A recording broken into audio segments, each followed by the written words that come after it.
And that was very difficult for me early on from my mentors to not think they're looking at everything that you're doing. And once you establish that relationship, it's okay. I'm just telling you, you could have worded it like this. You should have done it like this. Right. And I just try to get that established to our kids every day. And then they get comfortable talking to me.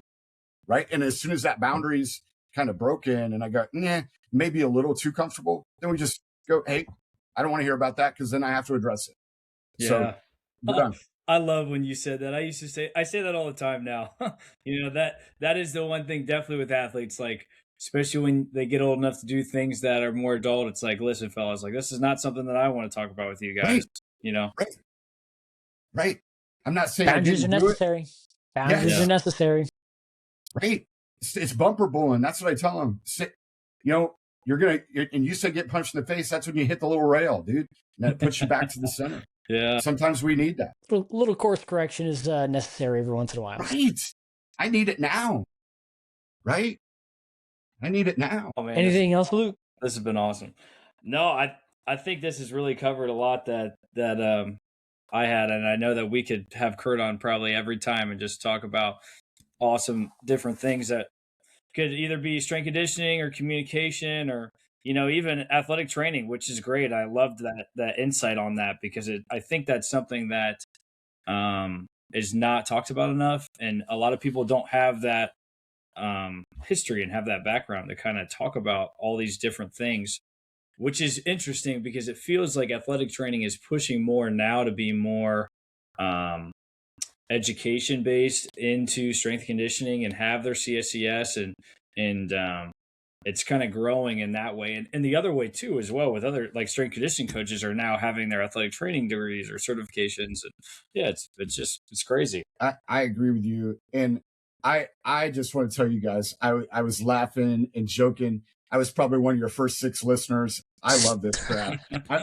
I'm not kidding you. I eat this stuff up and I tell people about it every time I see them because and my wife will tell you when I retire, this is exactly what I want to do. I want to wake up, but I want to do it early. I want to get my day going, be done with this. But I think it's just, whether it's talking sports, talking about profession, the podcast world has taken you into this mini convention that everybody likes some of the convention stuff, right? Yeah. They like to go to the speakers, but they also like just the low keyness of talking to people about it at breakfast or at lunch or around a beer or something like that.